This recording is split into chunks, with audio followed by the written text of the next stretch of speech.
कि जब कोई प्रसन्न या खुश होगा तो वो ध्यान की ओर क्यों जाएगा, क्योंकि लोग ध्यान, शांति, मोक्ष और परमात्मा की ओर तभी जाते हैं जब वो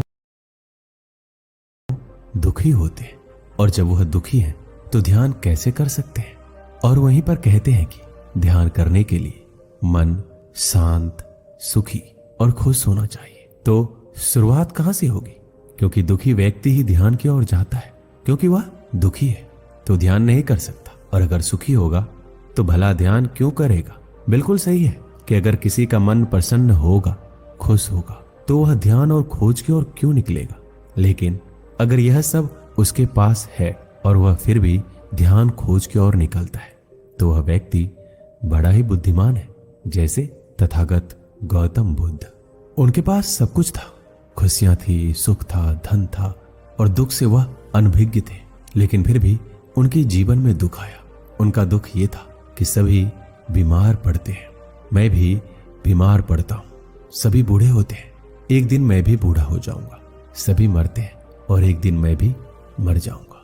लोगों के जीवन में इतना दुख है तो इसका कारण क्या होगा। कोई तो रास्ता होगा जिस पर चलकर मानव जाति सुख को प्राप्त कर सके और उसके जीवन में कभी कोई दुख ना हो। इस दुख ने बुद्ध को ज्ञान, ध्यान और साधना की ओर अग्रसर किया। उन्हें अपने प्रश्नों के उत्तर चाहिए था और उनके चारों ओर उत्तरों की कमी नहीं थी। किताबों में, पुस्तकों में सब लिखा था, पूरे कर्म का सिद्धांत लिखा था।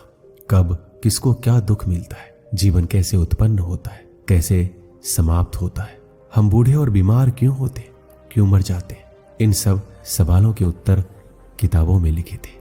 और ऐसे ऐसे विद्वान भरे पड़े थे जिनका उत्तर देने के लिए वो सदैव तैयार रहते थे। सिद्धार्थ ने इन सब के बारे में जाना और अंत में वह एक ही सवाल पूछते थे, क्या यह आपका स्वयं का अनुभव है कि आपने इसे जाना है। तब इस पर कोई उत्तर नहीं मिलता।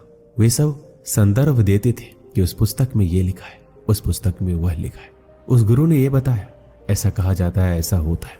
तब बुद्ध का दुख और बढ़ा, क्योंकि उन्हें ऐसा कोई व्यक्ति नहीं मिला जो कि स्वयं का अनुभव की बात कर रहा हो। और इतनी सारी ज्ञान की बातें इकट्ठा करने के बाद उन्हें लगा कि वह अभी भी कुछ नहीं जानते। मैं कौन हूं, क्या हूं, उसका जवाब उसे नहीं पता। इसलिए बुद्ध का दुख और अधिक बढ़ता चला गया और इसी दुख के कारण उन्होंने अपना संघर्ष और लगन और तेज किया और वो विभिन्न गुरु के पास पहुंचे। उस गुरु के पास जाने के बाद वहां से बुद्ध को एक नया रास्ता मिला, ध्यान का रास्ता। पर उनका उत्तर वहां भी उन्हें नहीं मिला। उसके बाद वह एक के बाद एक कई गुरुओं के पास पहुंचे, परंतु अंत में उन्हें लगा वो खुद से कुछ नहीं जानते। उन गुरुओं की समझ बढ़ गई है परंतु अभी भी ना समझ है।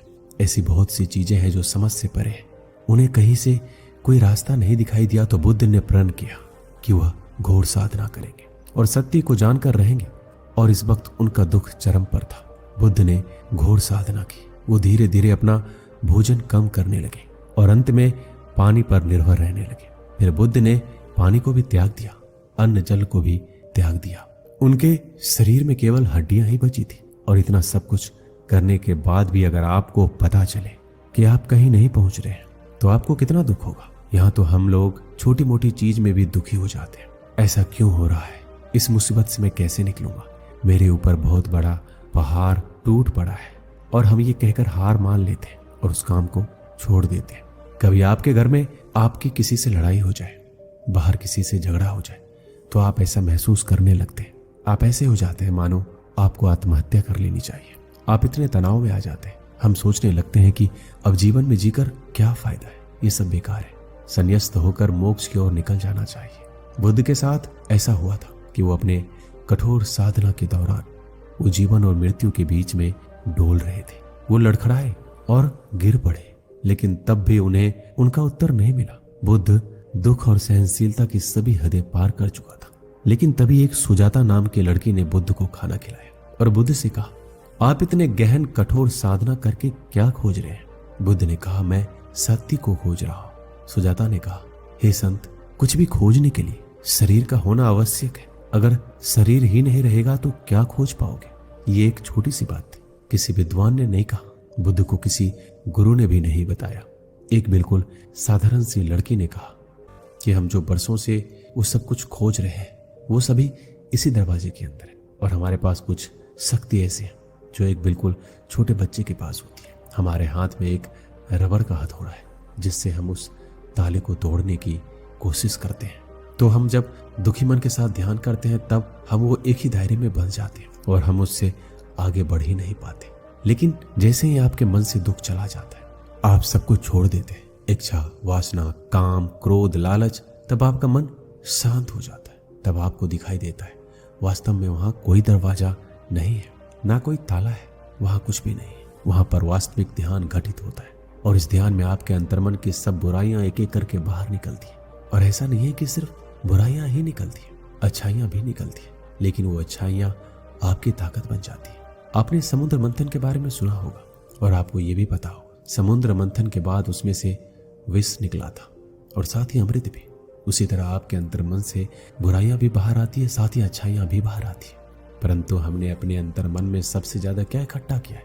जो भी इकट्ठा किया है वो सब बाहर आएगा, चाहे वो डर हो या खुशी। बुद्ध सब छोड़कर बस बैठ गए थे, वहां कोई दरवाजा नहीं था, बस एक एक करके सब बुराइयां बाहर आने लगी। सब चीजें बाहर आने लगी तो मन खाली होता चला जाता है। अंतिम में मन के पास कुछ भी नहीं होता है बाहर निकालने के लिए, वो बिल्कुल खाली हो जाता है। एक कमरे में जिसमें कोई दरवाजा भी ना हो, ना कोई प्रकाश और ना आवाज आने की व्यवस्था हो, कुछ ना ही दिखाई देता हो ना सुनाई देता हो, तब आप बताइए आपको उस कमरे में कैसा लगेगा? आप थोड़ा गलत तो नहीं सोच रहे?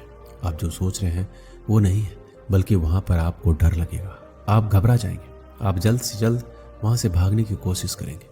और यही होता है असली शांति, जहां कुछ लोग ही जा पाते हैं, उस शांति को अनुभव कर पाते हैं।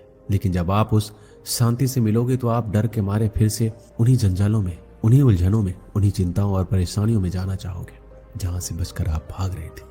परंतु आप वहां पर थम गए, रुक गए, शांत होकर देखने लग गए, तो वही अंधेरा प्रकाश में बदल जाता है, वही अशांति शांति में बदल जाता है, वही के दुख सुख में परिणत हो जाता है। और इसी तरह सिद्धार्थ बुद्ध बन जाते हैं। किसी ने पूछा था कि दुखी मन वाला व्यक्ति ही ध्यान की ओर बढ़ सकता है। यह बात बिल्कुल सही है।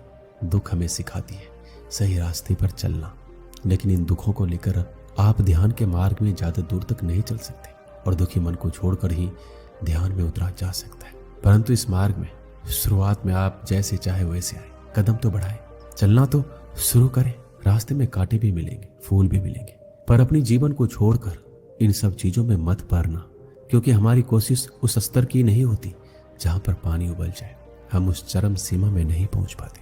हम हमेशा थोड़ी बहुत कोशिशों में ही परेशान हो जाते हैं। हम कुछ ही दूरी में हार मान लेते हैं और हम सोचते हैं कि पानी तो नहीं उबला है, अभी तो हमें कुछ नहीं मिला है, सब बेकार है। पर वास्तव में थोड़ा कोशिश करने के बाद भी हमारे भीतर बदलाव तो, अंतर तो आता ही है। इसलिए जब आप ध्यान करते हैं तो कुछ फर्क तो पड़ता ही है, लेकिन आपकी नजर उस उबलने वाली पानी के ऊपर है और इसी कारण जो आपको ध्यान से मिल रहा है आप उसे समझ नहीं पाते। दोस्तों, इस वीडियो में बस इतना ही। उम्मीद करते हैं आपने इस वीडियो से बहुत कुछ सीखा होगा। मिलते हैं अगले वीडियो में। अपना ख्याल रखिएगा। धन्यवाद।